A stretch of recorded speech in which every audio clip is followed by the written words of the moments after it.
वचन, प्यारा वचन, ईशो मसीह का प्यारा वचन, पाव को दीप को राह को रोशन, ये है मसीह का प्यारा वचन, ये है वचन प्यारा। परमेश्वर के धन्य नाम की महिमा हो। प्रभात मनन के सत्र 1906 में आप सभी का बहुत ही विनम्रता के साथ स्वागत करता हूं।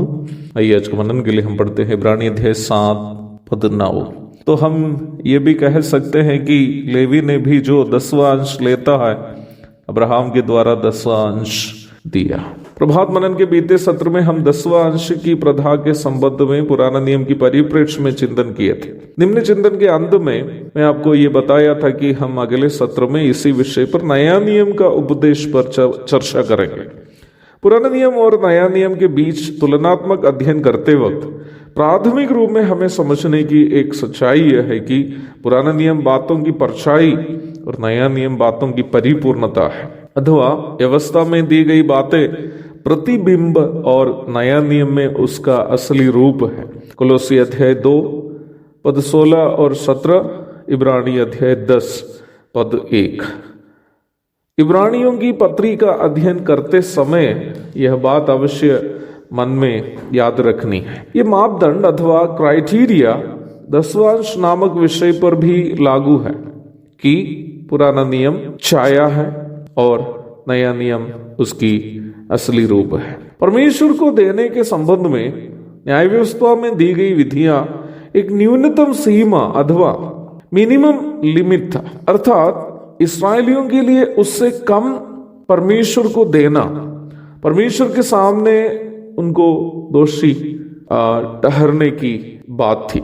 यद्यपि 10वां अंश अपनी आमदनी से देने की शिक्षा या प्रथा यीशु मसीह या उनके प्रेरितों ने कभी नहीं दिया, परंतु यीशु मसीह का इस प्रस्ताव से कि वह न्याय व्यवस्था को लोप करने नहीं परंतु पूरा करने आया, मत्ती 5:17, हम ये अनुमान लगा सकते हैं कि निम्न न्यूनतम सीमा खत्म नहीं किया गया है, परंतु यीशु मसीह या प्रेरित लोग 10वां अंश देने की प्रथा को एक शिक्षा के रूप में नहीं सिखाने के कारण न्याय व्यवस्था की इस प्रथा को कलीसिया में एक शिक्षा के रूप में हम कभी भी लागू नहीं कर सकते। यद्यपि 10वां अंश की शिक्षा नया नियम में नहीं भी हो, नया नियम स्पष्ट रूप में ये सिखाता है कि विश्वासियों को परमेश्वर को देना है। परमेश्वर को देने का उद्देश्य ये नहीं है कि परमेश्वर जरूरतमंद है इसलिए वह हमारी मदद चाहता है। प्रेरितों के काम 17:25। फिर हम नया नियम के विश्वासियों को परमेश्वर के नाम में क्यों देना है? पहला कारण, हमारे सहविश्वासियों में जो जरूरतमंद है उनकी सहायता करना हमारा दायित्व है। प्रेरितों के काम 11:29, गलाती 6:10, पहला कुरिन्ती 16:1, दूसरा कुरिन्ती अध्याय 9 पद 1 और 12 याद रखनी है। इन सहविश्वासियों में उन सेवक लोग भी है जो जरूरतमंद है। दूसरा कुरिन्ती 11:9, फिलिपी 4:14। दूसरा कारण, प्रभु से आशीष पाने के लिए हमें प्रभु के नाम में देना होगा। मत्ती अध्याय 10 पद 41 और 42, दूसरा कुरिन्ती 9:6। तीसरा कारण, प्रभु को देना विशेषकर रविवार या आराधना सभा में नियमित क्षमता में सहभागी होना आराधना का भाग है। दूसरा कुरिन्ती 9:11 और 12।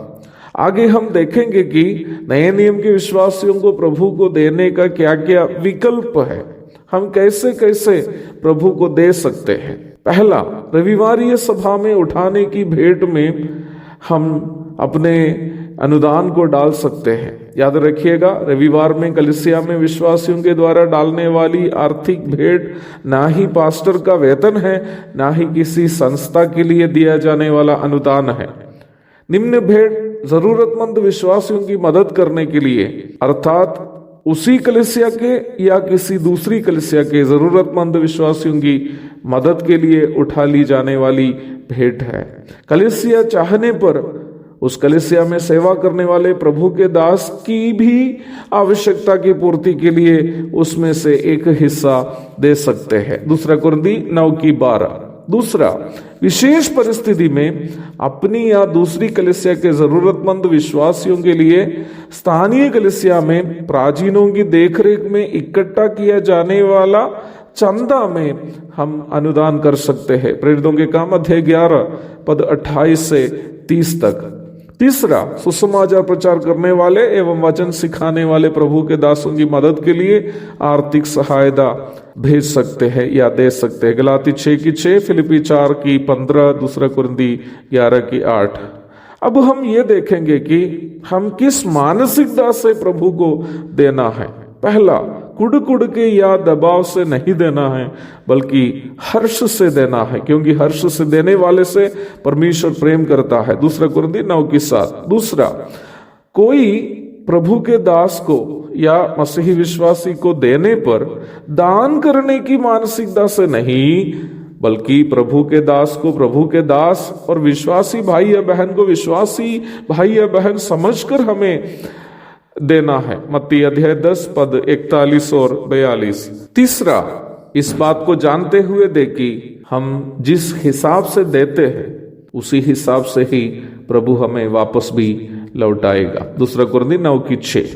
चौथा, परमेश्वर को देने की हमारी प्रेरणा, परमेश्वर से हमारा प्रेम होना चाहिए।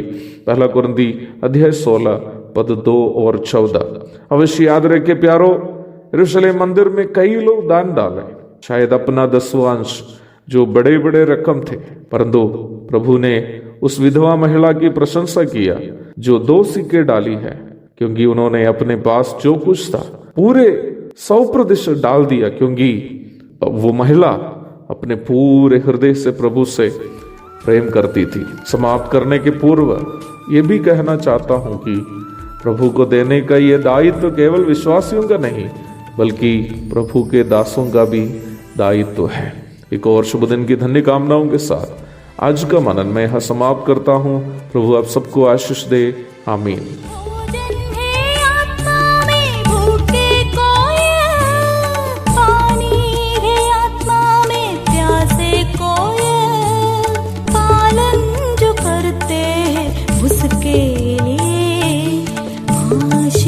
पाने का साधन है ये वचन, प्यारा वचन, यीशु मसीह